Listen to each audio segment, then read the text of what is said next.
Welcome back to the GTM Playroom. Today, I'm joined with Benny Rubin, the CEO of Senders. Benny has spent over a decade at the intersection of technical infrastructure and B2B sales strategy, building a managed service provider that has built scalable pipeline for hyperscalers backed by the likes of Sequoia, Index Ventures, and Y Combinator. Benny, welcome to the show, man.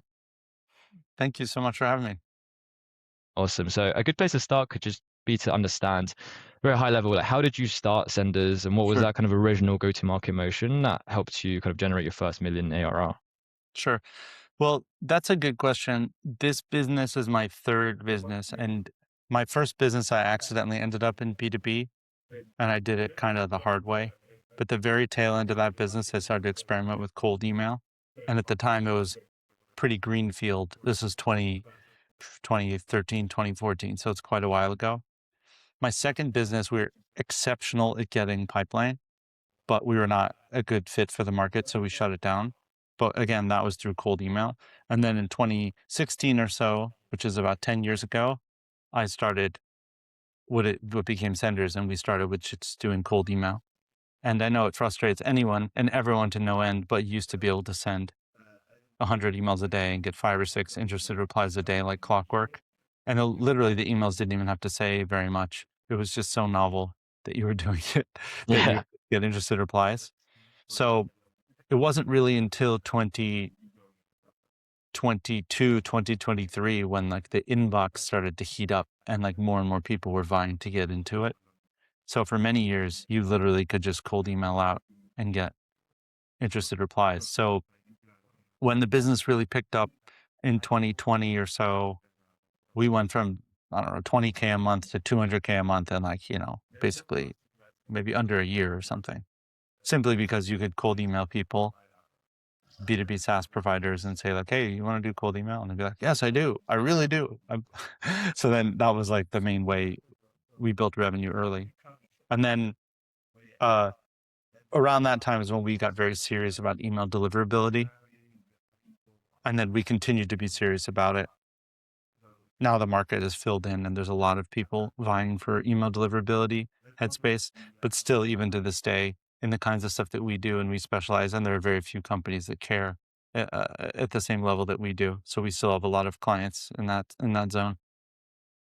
Very interesting. I think it's always interesting to hear how founders kind of stumbled into these business models like Sure. accidentally from these different other things they're trying. It's always like an iterative approach. There's a couple of things I wanted to ask you. The first one was, so you mentioned cold email was just unbelievably cracked back in the day. Mm. I think we were talking about this just before this podcast, really understanding how has that changed since then? I've spoken to a bunch of agency owners and everyone thinks cold email is dead right now. At least not as good as it used to be. What are your current thoughts on where the market is now and where it's headed? I think if you go doom and gloom, cold email is a different kind of beast than it used to be. I think that taking something raw, cold, that almost has no place in the market and is very early, and it's, um, well, let me put it this way. Historically, if you were a credible person, you could book meetings for your cold email, even if you didn't have a product or service, or your product or service didn't make any sense. Because you literally could just say, "Hey, I'm this person doing this kind of thing, and this is my background. Would you be open to chatting with me as a human being? I'm working on this and this, and I think it might be a good fit." And people were just sort of like, "Yeah, I slice up part of my week to talk to totally like relatively slightly credible, but like interesting people." I think overall now, the way that the attention economy has evolved, there's just a lot less available time that people spend with strangers just hearing and learning about what they're doing and working on. So the bar is now higher for you to prove your credibility before someone will take time with you. And that's happening at the same time that more and more people without credibility, not saying they're not fantastic people with big hopes and dreams that are working on something important, but they don't have the credibility, are also flooding the same inboxes. So it's a much noisier environment. But noise doesn't necessarily mean that it's ineffective. People think, oh, the good stuff is being drowned out. I see it more like a noise floor. Uh, different kinds of speakers or different kinds of instruments or whatever have produce relatively different kinds of noise floors. So an example of this would be, I'm in New York City right now. New York City has a noise floor that's probably 20 decibels higher than somewhere in the countryside. Doesn't mean I like can't hear you talking when I walk down the street. It's just like a little bit harder to hear you. So it's really about what is the signal that you're conveying? How are you hoping that if they can hear you through the noisy signal, they get enough of the signal? If that makes sense. So it's about understanding how to break through in a certain sense, when before it was really just about being one of the only people in the channel. I love that analogy you gave of the decibel. That's actually a very clear visual actually. And I guess an interesting question out of that is just understanding, well, how do you then cut through the noise? Like what are the principles now to cut through the noise? I mean, you can use the New York example again, or you can use, I'd love to kind of hear how you think about that. I'm usually surprised at how companies don't lead with credibility or lead with differentiation. When I say lead, it doesn't mean it has to be the first sentence. But if you're credible and you're differentiated, those are kind of only the only two things that really matter. I'll give you an example because I know you work with a lot of professional services firms. I don't know about you, but I get lots of emails from companies that uh, want to help me sell my business. Not sell like do B2B growth. They want to like take my business to market and sell it. So they're brokers or they're some sort of investment bank. And almost none of them lead with any credibility at all. They all in their head think, we can get you the maximum valuation and get you offers really quickly. That's what this guy must be interested in. But because I'm getting, let's say, 5 of those a week or something, that's actually not what I'm interested in. I know that there are lots of businesses that can give me some sort of valuation of my business or help me take it to market. What I'm really interested in is finding the most credible one if I'm going to have those conversations. So occasionally I'll get one where they actually say, hey, here's the reason why we're really credible. And I'm like, oh, you sound legitimate. But I can tell you, companies don't sound credible when it comes from a disposable domain that's something random .info, where it doesn't explain clearly who they are. Maybe it has a name on it, but the name doesn't match up with anyone on LinkedIn. And so the credibility's gone. And because they're so afraid of saying their real name or something in the email, I can't even I can't even do my own homework and be like, is this company credible?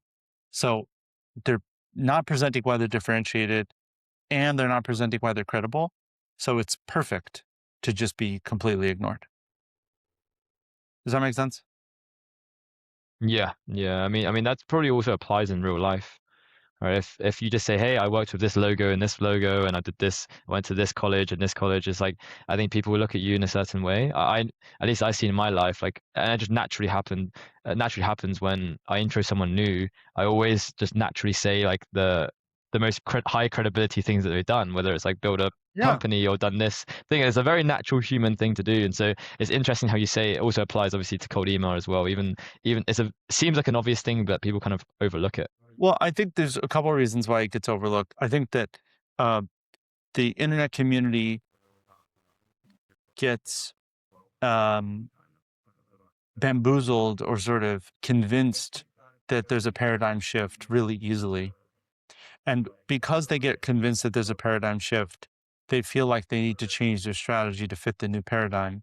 But it creates a clustering effect where everyone is pitching that same paradigm at the same time. And that makes it noise, not differentiated. An example of this would be um, Alex Hormozi tried to convince everyone that offers are the most important thing and that you shouldn't be telling people how you're going to build their business. You should be like, this is the goal. And like, we're going straight for that goal or something in an email. So you get all these emails that are like, you know, Johnson Corporation of Tallahassee increased their revenue by 777% and landed a $1.3 million client within 30 days of signing with us. Can I send over more info?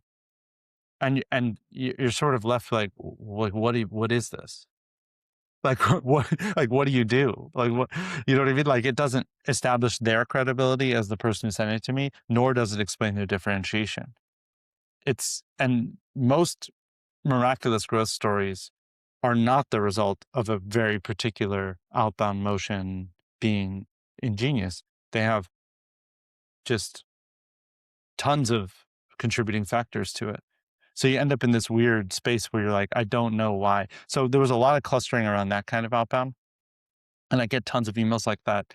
But because we run outbound for companies that are Series B and later, very established, have extremely healthy pipelines, have 10, 20, 30 salesperson people at the same time, like there's a lot going on. I can see that that's not what they're emailing.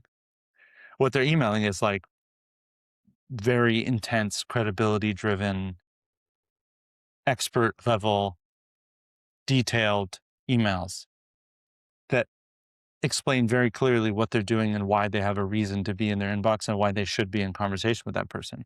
They're very convincing emails, even if they don't have a lot of AI customization in them, if that makes sense. So it's always like interesting because you can see the trends just in your own inbox. Before that trend, there Mm. was a trend of like intrigue that everyone was trying to be intriguing. So you'd have like a subject line that was kind of like vexing in a way. And then the email body would be like, what if I told you? You know what I mean? And then the other one is like, there's, my CEO flagged you in a meeting, like we should talk. It comes back around every few years and people are like, this is genius. But like that was invented over a decade ago by Zenefits. They're the ones who sort of invented that idea. Um, so it's like you see these trends come through, but most of the companies that are really doing well consistently over time, they have excellent email deliverability. And we know they have it. If they're working with us, then we make sure they have it. But the other side, it's all about credibility and differentiation. That's kind of the two things that are important and sort of Yeah. perennially. Yeah, yeah, I'd agree with that. It sounds like from what you're saying, there's like timeless principles which you have to really understand, and no amount of tactic or latest trend is going to kind of cover or do better than these timeless principles over a long enough Yeah. timeline. It's quite interesting you brought up the Hormozi thing because that's actually something that I guess we observe and understand and learn from him as well. And it's interesting how everyone kind of takes what he says as gospel, but everyone else does that as well. And so you create this whole like market feedback or market loop where everyone does the same thing, so no longer works anymore. And so you have to kind of find new alpha. And so it's just always this dance of like, hey, what do you do when? But I think from what you're saying, it sounds like once you understand the principles, then you don't no longer need to chase these trends of what is hot and what is not. I think, yeah, that's a fair way to say it. I think that there are lots of problems with the entire Alex Hormozi milieu, if you will. Like the whole thing is very problematic. And I think that most people don't understand that selling to gym owners is fundamentally different. Selling to gym owners growth of their own business, for example, is very, very different from like we were talking about if you're like a management consulting firm. Like just walk me through how anyone would ever buy like a really clever package deal from like a management consulting firm. That just has nothing to do with how you buy or purchase a management consultant. Like that, you're not like, oh, I got a really great deal. McKinsey sent me over a bundle that was just amazing, so I went with them for like my $2.8 million digital transformation of like my reinsurance business. The Accenture's offer, it was pretty good, but didn't quite have the extra The money throw back in guarantee. freebies that like what I mean? Like doesn't make any sense. Like there's so many examples in B2B where that doesn't even enter the equation. So I think that fundamentally you have a lot of mistaking the medium for the message, which is just like, oh, cold email, I'm going to get in the inbox. As long as I can get in the inbox, I'm going to get good things back. And then the next question of like, well, what am I going to say? And then you get the wrong advice on what to say. And then, of course, cold emails not going to work. It would be like if you bought an ad during the Super Bowl, but you forgot to put the product in the ad. It's like you got the medium right, you got the ad. The ad's super entertaining. It makes a lot Yeah. of, you know what I mean? But it doesn't like do the thing it's supposed to do. It like doesn't have the logo on the screen, or it doesn't make an impression in the right way, and it's like confusing. So I Mm. think like I'm seeing as like an old timer, someone in the space for a while. it's always a little bit confusing when people really do miss the fundamentals. I think that for the most part, it's not to say that there aren't things to learn from almost anything, good examples and bad. It's more that those things should be layered on the fundamentals, if that makes sense. Yeah, yeah. That's a very interesting way of putting it. In terms of, I guess, what you've seen in your tenure or your Yeah. stint in the outbound space, I guess the conversations we've had before were really trying to. It's quite interesting because we had a lot of conversations with different types of founders, business leaders, revenue leaders, all this kind of stuff, and a lot of them, I guess, have been burned by outbound agencies in the past. They may have hired Huh. SDRs, or they might have hired a cold calling agency, cold email agency, whatever it is, Yeah. and it just seems like it's quite a toxic market. And Yeah.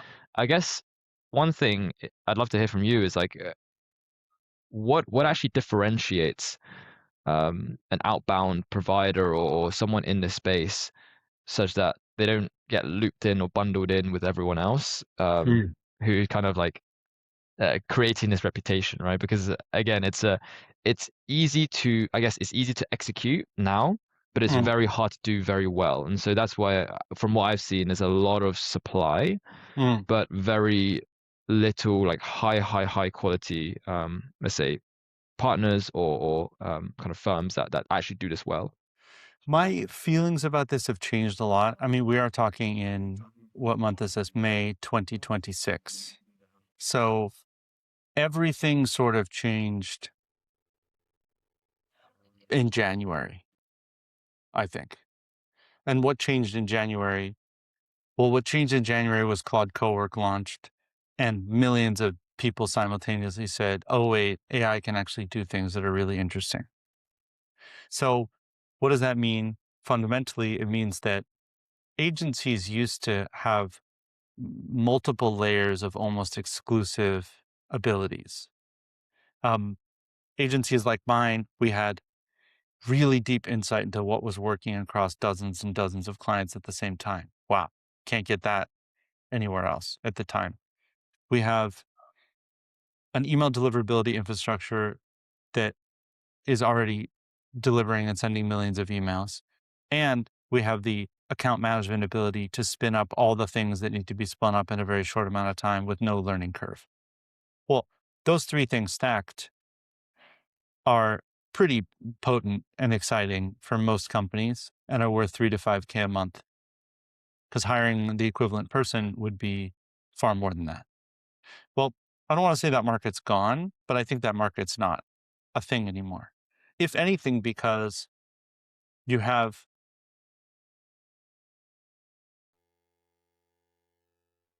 good offerings and not good offerings in all three of those slots that make it just really fast and easy for someone to convince themselves that those three things are covered, if that makes sense. So you just have a lot of people that are saying like, well, Claude can do the strategy really well. Whether it can or can't is sort of up to debate. And other tools can help me. I can just pull an all-nighter and do all the clicking I need to get it all set up and instantly or something. And the account management, well, I'll just set it to send at the highest volume possible as quickly as possible, and that'll be that. You know what I mean? And it's like, okay, well, those three things like don't necessarily align, but I understand the impulse. So you have people that got burnt on a cold email agency that sort of just did it the simplest, quickest, easiest way to get emails out, possibly not even their fault, just a natural way to try to do things. And then you have people that are sort of vibing it in a way. Um, and the combination of those things just makes it a tricky environment to sell sort of standard cold email outbound style agency stuff, I think. I mean, my team is a totally different approach anyway, because most of our clients are focused entirely on email deliverability and like the sending infrastructure part. Some of them have agencies involved, some of them are doing it all Mm, in-house. But I've never met a company that wanted to manage an IMAP server, that wanted to actively manage SMTP and manage the IP address health and wanted to take full responsibility for the domain health, for fallback domains, to set up a testing environment, to maintain email deliverability, like all the things that we do for our clients, because that's like our remit. And we never meet companies that are like really comfortable doing those things or want to do it or have the time to do it. So that's mainly what we do for clients. But the sort of like standard agency stuff is just very less common these days from my perspective. So I was actually going to kind of go into this. Yeah. So obviously you mentioned you were cold email and then you went into email deliverability. Mhm. From what you've just mentioned, was that one of the reasons why you're going into email deliverability because it's more of a moat and the traditional model is, I guess, being more Yeah. commoditized or? Well, it's changing again, right? I think like email deliverability, when we switched to focusing on email deliverability, it was extremely differentiated. I mean, if you go into the Wayback Machine and you look, if you type in like Apollo.io, uh, Benny Rubin, you'll find a, a webinar that I did with Apollo.io many years ago about email deliverability. And we go even further back. So we were doing email deliverability in B2B so early that I could literally just ask Apollo, we should do a webinar together. And like we did a webinar with like 8,000 people showed up. You know what I mean? Like now you throw a rock, like you're going to hit 10 guys that have email deliverability in their LinkedIn and being like, I'm an email deliverability guy. Whether they are or aren't, I'm not here to litigate that. But needless to say, there are a lot of people that know how to set up email deliverability style tools that aren't really email deliverability engineers. And that's fine. I mean, some of them do fine work. I'm sure some of them like probably don't, but like it doesn't really matter. So that space got really crowded too, in like an interesting way. So we've actually differentiated even further now. Almost all of our clients at this moment come from people having deliverability crises. Because when someone's having a deliverability crisis at any level size of company, all of a sudden the sort of folks that don't really know email deliverability that deeply, they don't actually want to touch it. I mean, no, I'm not like making. I mean, it's like kind of a serious thing. It's sort of like if your knee hurt a little bit and you went to a family doctor, they'd be like, "Oh, move your knee. Like, let's see. You know, I think you're going to be okay." But the second it's a serious problem, like you need to go to a specialist. So we just positioned ourselves as like the specialists. And hopefully after you talk or whatever, if anyone's listening to this and they're having like a serious acute deliverability crisis, like you know, huge swaths of their emails are going to spam or huge numbers of bounce backs of valid emails or a botched transition from one email service provider to another or a rogue SDR that did something crazy that they didn't think would happen and they're sort of stuck or whatever. You're going to send them to us. If that's someone listening and they have that problem, like come to us. We know how to triage the problem. We know how to solve the problem. We know how to segment out all the things that need to be segmented out. We know how to set up all the tooling and everything to make sure that it never happens again. And we do it with a lot of speed and a lot of confidence. That's just something that like a lot of other folks don't do. And then the other thing we do that other folks don't do is we scale intensely on very few domains. So we specialize in getting companies, even if they're doing cold email, sending as many as 4,000 emails a day from a single domain. And if you sort of ask the wider internet if that's a good idea or what, they just sort of don't understand why that needs to happen in many cases. And so whenever you're doing something that is very difficult for a large number of people to understand, it usually means you're differentiated, if that makes sense. Like the difficulty in understanding why is sort of that's a result of being differentiated. Mm. Like an But example of this would be if if uh if you said uh we make a special database software that you can use if you cannot use AWS under any circumstances. You'd be like, what are you talking about? Like what situation would you be in where you can't use AWS at all? Right? You're like totally vexed. And oftentimes those are hiding giant market segments. But it's like, well, I don't know if you know this, but, and it's like dot, dot, dot. And it's like, we work with defense contractors that must do everything on site. And the languages that they code in can't be da, da, da, da, da, da, da. And it's like, oh, okay, well, that's like very specific. So there are a lot of reasons why companies have to scale up email on very few domains, and they can't do a wide random domain strategy. And wide random domain strategies are a very new thing. They're not common. And if you look at companies like the biggest emailers in the world, like, I don't know, Facebook or NVIDIA or something, which has like thousands of employees that are all doing work that require email, they all have like one domain. So it's like you don't need to have lots of domains in order to do email. So either they have the type of security environment where they have to shrink the number of domains or have very, very few, or they're using systems that specifically do not allow multiple domains, which is very common for bigger company outbound. Like they use outreach.io or something like that, that like only allow one, maybe two domains to be connected per mailbox. So you're easily looking at a scenario where you're going to be sending thousands of emails from one domain or two domains or something. So you need someone that knows how to keep domain sending and healthy at like a higher volume, for example. So those are like two avenues of differentiation that we have been focusing on for a few years now that has been going very well for us because you need someone to help you in a crisis and you need someone that can understand how to scale emails healthily in a very few number of domains. And almost all the email deliverability folks out there that have like sort of sprung up out of nowhere don't know how to guide someone out of a crisis, and they don't know how to scale up intensely on very few domains, if that makes sense. So it's like a constant need for differentiation. Two questions I want to Sure. ask. The first one is on that differentiation point. Mm, For anyone listening, how does one differentiate? Because you mentioned you were able to identify these 2 points of differentiation. What mm. was the thinking behind or the experience or events that kind of led you to those aha moments? I think that this relates directly to what people should be putting in their emails for the most part, in their cold emails, which is people somehow think that what they should be putting in their cold emails is the very front something, but really the best things are from the conversations that you have with a potential client. It's the sort of layers deeper that are the interesting ones that you need to surface. So what happens is you have a lot of conversations with people about email and email deliverability that are in crisis or out of crisis. And eventually you realize, oh, okay, actually, these are the two things that are really interesting and useful. So I would say that the way you come to those things isn't from like workshopping it usually on your own.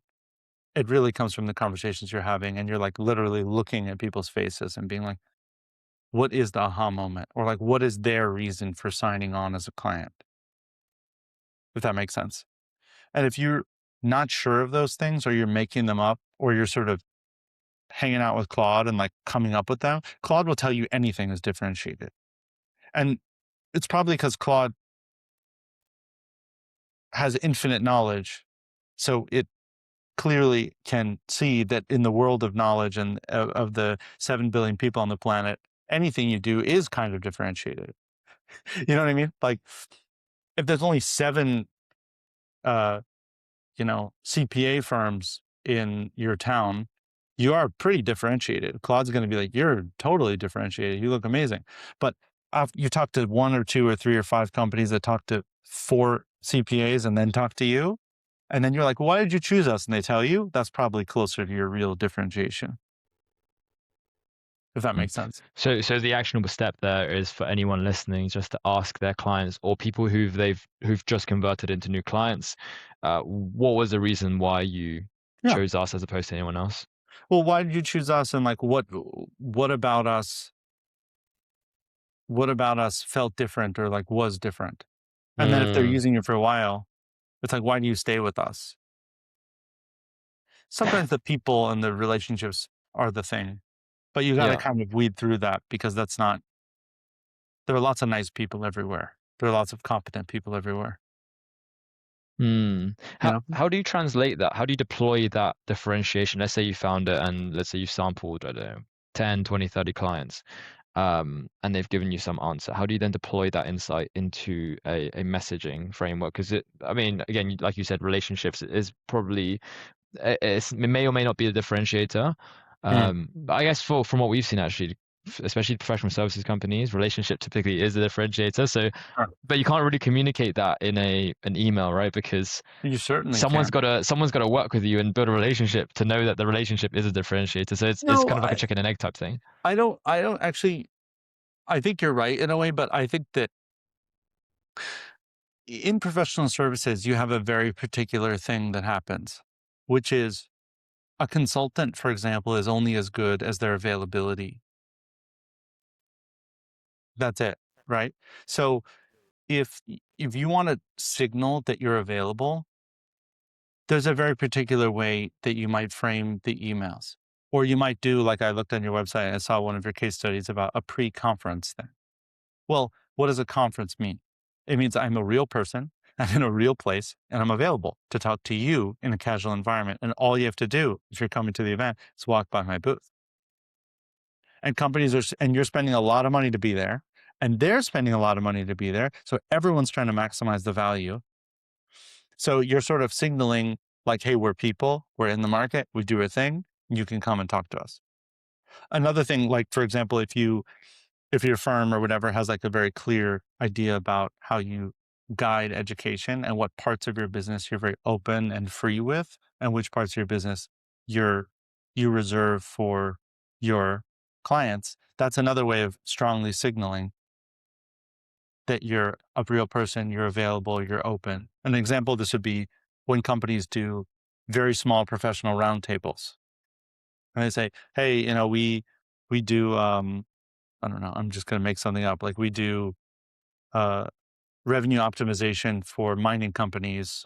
Um, and we're doing CFO roundtables. It's closed door. It's going to be 7 or 8 CFOs just talking about what's going on, their challenges. We try to make it so it's not competitive and like we don't have any competitors in the same space. And I'm co-hosting it with this CFO who's like a client of yours and very close. And they're like, "Oh, I've heard of that company. Like, great, I'd love to come." That's a huge signal. Like it's basically saying like we're real people, we care about our audience, we want to facilitate discussions. Even if the first 5 minutes you literally say, "Hey, this is who we are and this is why. Thank you everyone for coming." And like, you know what I mean? Like you're still making like a very strong signal about like the relationship matters. These are real people. We're doing real things. And if you're, it's funny because like if you're immersed in the outbound world, which most professional services firms aren't. That's why they might hire you or, you know, hire my firm to help them if they're having an email problem or whatever. You realize that most of the people doing cold email on the internet are not doing this. It's like either a value proposition email, a problem solution email. There's no hint of humanity. There's no credibility indicators about like why, if they're going to talk to anyone in the space or do a demo of any product, it should be theirs. They're just sort of like, no, the magic of the features and benefits are like the thing. You know, Yeah, there's a lot of yeah, that's greenfield to just be like, this is what's unique about us. mm, You yeah. know, It sounds like and if even the unique point sounds undifferentiated, you need to work extra hard to make the unique point more differentiated. how do you know when you've hit a good differentiation lever? I mean, that's a bit of a tricky question.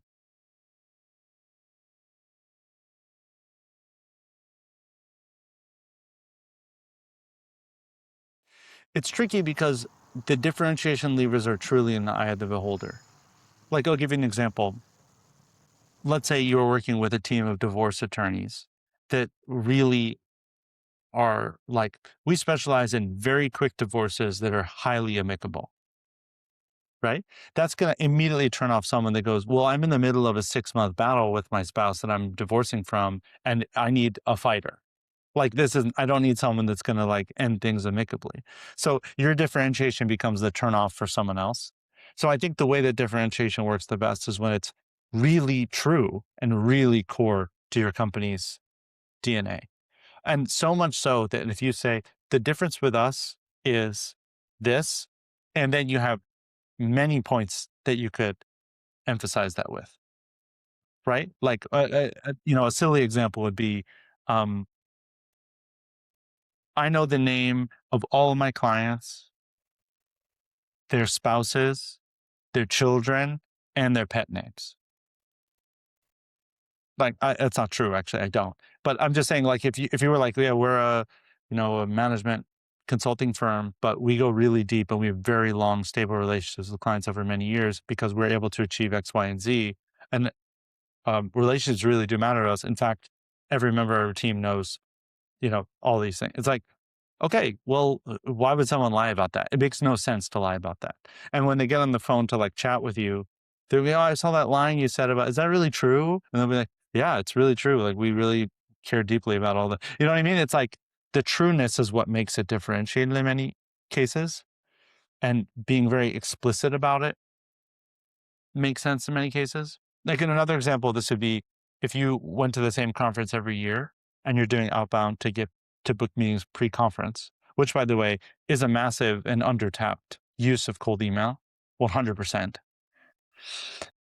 It's a world of difference if you say we're going to be at blah blah blah conference in October compared to we go to this conference every year. Like, oh, okay. For 10 years running, we've gone to the same conference. Like, that's a world of difference from the perspective of a mid-market or higher buyer that it's like, okay, well, this is their place. This is their environment, you know? Then someone will email back and say, I think I saw your booth a couple years ago. I think maybe I stopped by and said hi. Like, I'll come by and say hi this time. You know what I mean? So it's like the differentiation is oftentimes not brought forward enough, and it's not sort of framed as differentiated enough. And so sometimes you just have to kind of do like an old Toyota thing where it's like, why? And then you finally get to something where you're like, actually, this is kind of different. This is kind of worth mentioning, you know? I find it so interesting, having spoken to you now for nearly 40 minutes, that Oh, yeah, you sorry. you speak with a lot So of. long.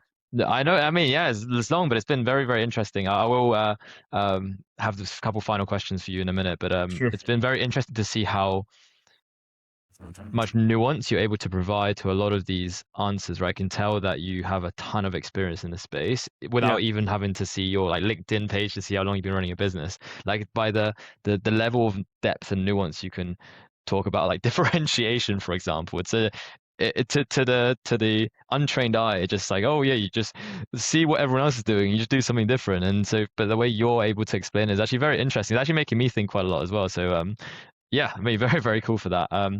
In terms of, I guess the big kind of elephant in the room is just understanding, okay, AI is here to stay. Agents Yeah. are going crazy now. You got swarm technology, you got all of this kind of stuff, and everyone's operating from their terminal now to like, or whatever the Codex app now to actually run their business or trying to Yeah. run their business. Where do you see that, and how do you see outbound and go-to-market in general play out in this space? Yeah.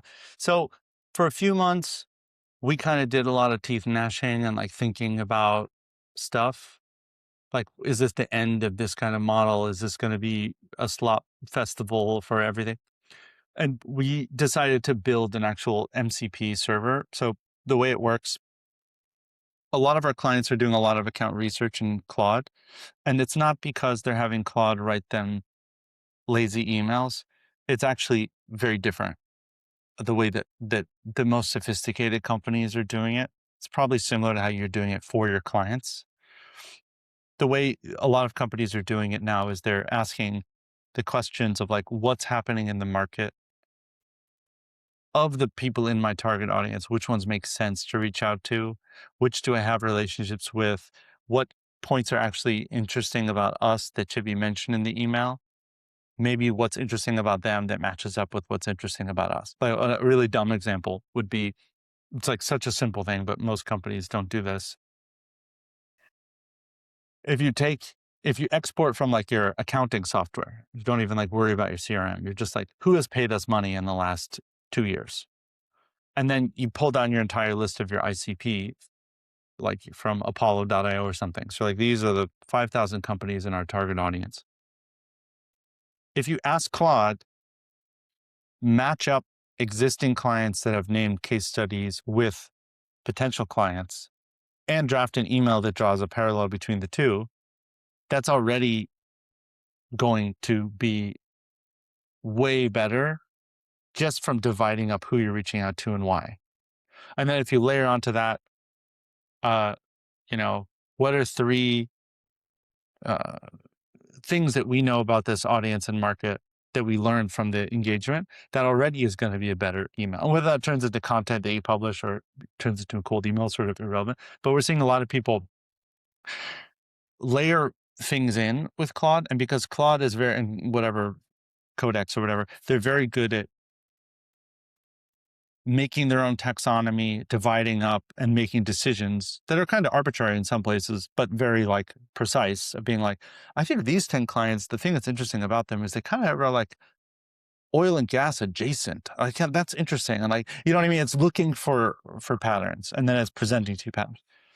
So traditionally what we've seen is, traditionally, it sounds hilarious to say actually, most recently what you see is people are doing all this research in somewhere like Claude, and then there's a giant execution gap where they're trying to get this information out of Claude or Codex, and then they have to sort of shoehorn it into a HubSpot for outbound, or shoehorn it into like, Instantly or something.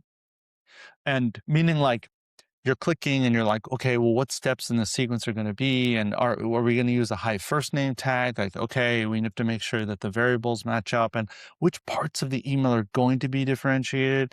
And does the syntax make sense if we put this block as the, like, you're doing a lot of sort of lightweight account management strategy thinking. And it's very easy to get burnt out or like not finish it because there's like quite a lot of moving parts and clicking and whatever. So what we did was we took all of our backend infrastructure, the whole deliverability stack. So inbox placement, testing, warming, email verification, email spacing, that we understand the spacing between emails to increase deliverability, all this stuff, plus the knowledge base that we have been maintaining for years, which is like we talked about, okay, differentiation, how do you deduce differentiation, et cetera, et cetera. We packaged all this up into a Claude connector. So literally just from Claude, you can do all the differentiation work that you should be doing and all the sorting work you should be doing. And then via the sender, we call it the Senders MCP, but the Senders connector, you can actually get them scheduled for sending. And prior to send, it runs deliverability checks. Warming is built into it to make sure the inbox is in good standing. And it delivers it all the way to SMTP for sending without you having to open any dashboards or do any UI work at all. And what we've seen is, if you take out that whole middle piece, people can get really lazy with Claude or get really clever with it. Because you can get really clever with how you're differentiating and like understanding your market and like bringing out credibility points and layering things in. Or you can get really lazy and just say, Claude, email 1,000 people in my target audience that do XYZ. And you just draft the emails. I trust you. And then it's going to do some sort of middle of the road weirdness, So that's like the newest thing that we've been working on. And we're coming out of closed beta in a couple of weeks, where we're going to really start onboarding more and more clients into this. But jury's out if that's going to help people get a lot more interested replies. At least they're going to get a lot more testing. They're going to be able to try a lot more things faster, which I think is pretty important without all the clicking in the middle. Awesome. That's very insightful. Final question. And what is the best piece of advice you've received about scaling businesses? Oh man. Man, like, what is the best piece of advice about scaling businesses? I kind of feel like, I don't know if it's the best piece of advice, but the thing I always keep coming back to is a very basic and normal thing, which is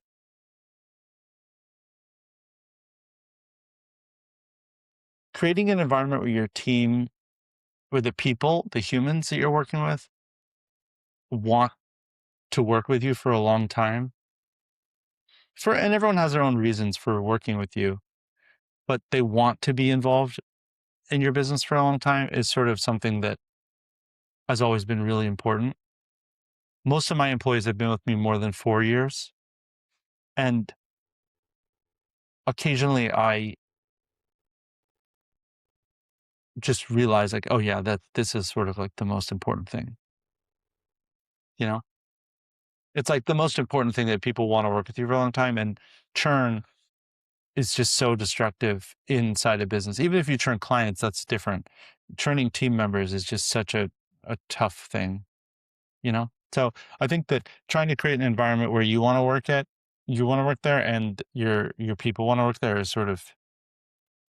it's sort of like probably the most important thing, I feel. And it's getting more important with I think. Very interesting. And I love how we had this whole conversation around the technicalities of cold email, email deliverability, AI, and now we relate it all the way back to humans and connection. So very, very interesting. I've really enjoyed this conversation, Benny. Cool. Where can people find you if they want to learn more? My company is senders.co. You can go to our website if you'd like. You can find me on LinkedIn. My name is Benny Rubin, BennyRubin.